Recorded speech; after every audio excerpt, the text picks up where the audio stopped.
Hey everyone! Welcome to Comic Chronicles. The second issue of Absolute Superman is here, and we've got plenty of exciting stuff going on. New Superman powers, Superman and Lois getting acquainted, and we've finally got the scoop on how Kal-El escaped the destruction of Krypton. All that and a ton of other details in this issue, so stick around until the end of the video, and you'll leave knowing everything happening in Absolute Superman. For those of you who aren't caught up with what went down in the first issue, we have a detailed video covering everything. Just click on that card popping up at the top of your screen to check it out. But to quickly summarize the main events, this first story arc is called The Last Dust of Krypton, and the narrative splits between the past, where it details the final events on Krypton and how years of intense resource exploitation led to the planet's demise, and the present, where Kal-El, the last survivor, lives on Earth trying to save oppressed people who are forced to work, while also going toe-to-toe with a mega multinational corporation that exploits natural resources with zero regard for profits. Superman was in Brazil helping people there, but he was discovered, and as a result, several soldiers from the corporation showed up to engage the Man of Steel, and among the agents was none other than Lois Lane. Superman's great love in this universe is an agent of Lazarus, and she ends up capturing Kal-El, and this is where the second issue kicks off. So go ahead and smash that like button on the video and subscribe to our channel.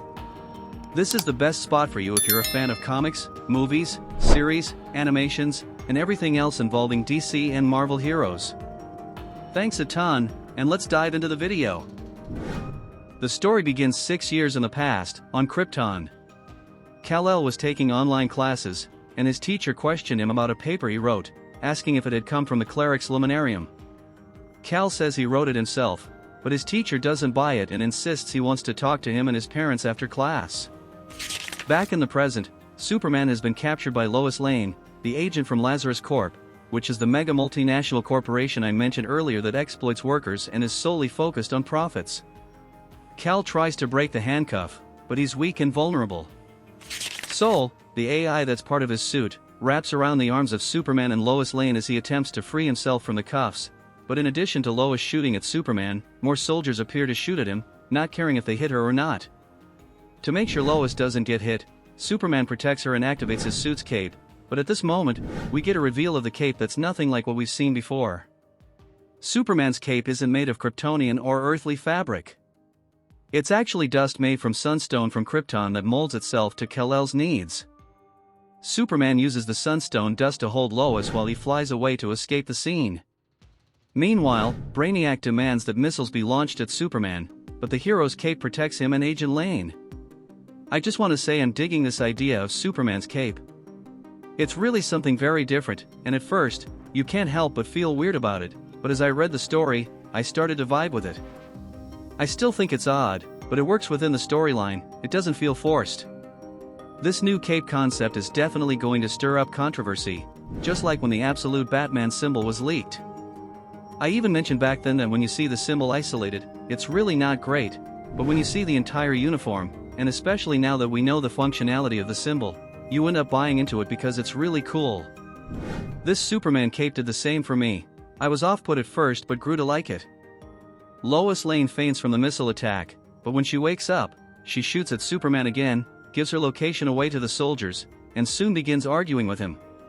While Lane insists that people deserve to know who he is, Kal-El responds that he's just another child of the dirty, trying to get by. He also tells Lois that people like them, referring to Lois and Lazarus Corp, couldn't care less about people's rights, people are just doormats to them. As they argue, Kal-El kind of reveals to Lois that he comes from another planet, while Sol repeats over and over for him to stop giving her information. Soon after, the helicopter that fired the missiles catches up to them and starts shooting without a care for Lois or the innocent people around. Superman throws a car at the helicopter, which explodes and crashes into a church. Superman tells Lois that the Sunstone dust will protect her from the fire, and together they head to the church to save people from the blaze, with the dust holding everyone up.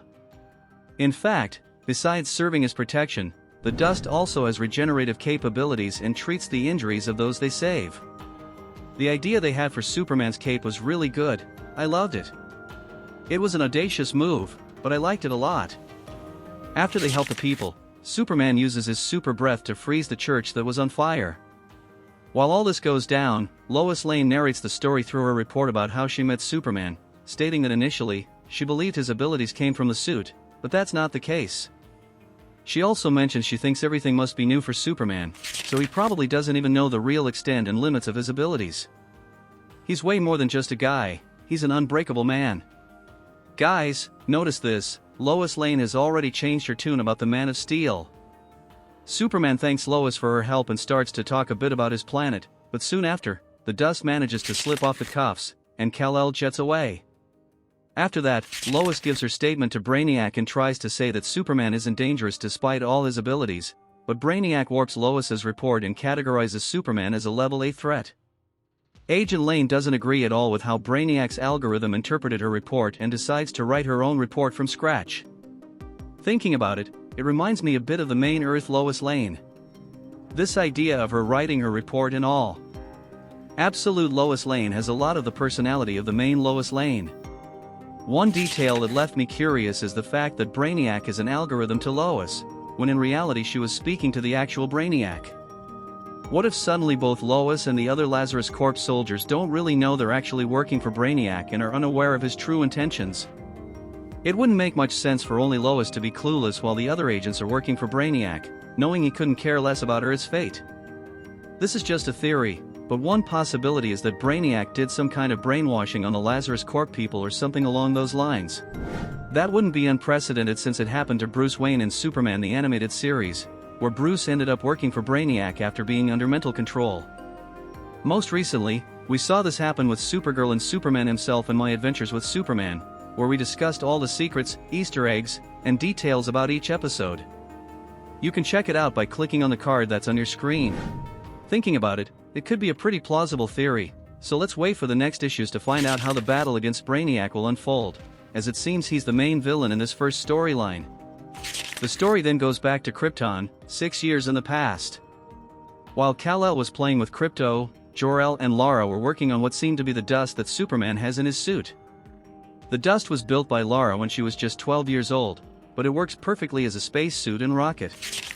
The problem is that the prototype was designed for a child, so she would need more Sunstone to make more.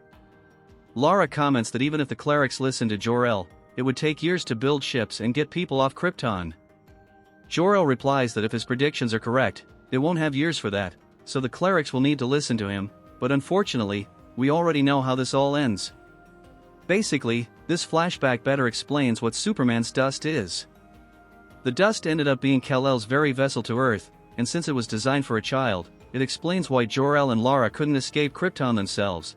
They likely didn't have time to design more. Back in the present, the story ends with Kal-El leaving Brazil and heading to Venezuela, while at the site of his last battle against the Lazarus soldiers, some peacemakers chat amongst themselves as workers do something with the ice that covered the church because of Superman's super breath. In fact, one of the peacemakers calls his buddy Smith, and for those who don't remember or don't know, Smith is the last name of Peacemaker himself, who goes by Chris Smith. So besides the Peacemaker army, the actual Christopher Smith from this universe is also present. The Peacemakers chat and decide to simply eliminate the people working and living there, closing out the second issue of Absolute Superman. Alright, guys, this issue was pretty interesting. I liked the parts involving Krypton and the explanation of the dust, which isn't just a moldable cape or anything like that. It was actually Kal-El's means of traveling to Earth. I really liked that. Plus, the fact that the dust can treat injuries and all, it was a solid concept.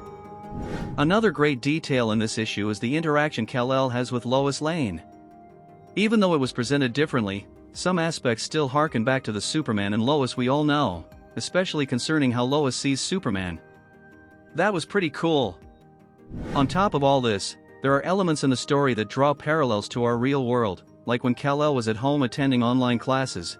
It's a nod to our own reality. Another detail is the main discussion that becomes the theme of this comic, which is the exploitation of natural resources and the impact on nature. So far, I think the authors have handled this discussion well, and having Brainiac as the main villain in this arc is an excellent choice. In fact, I'd say it's the most obvious choice given everything that's been happening in the Absolute Superman issues. So here's our recommendation for you to read the second issue of Absolute Superman 2, and if you want more details about this comic beyond the spoilers in this review, I suggest you get Absolute Superman number 2.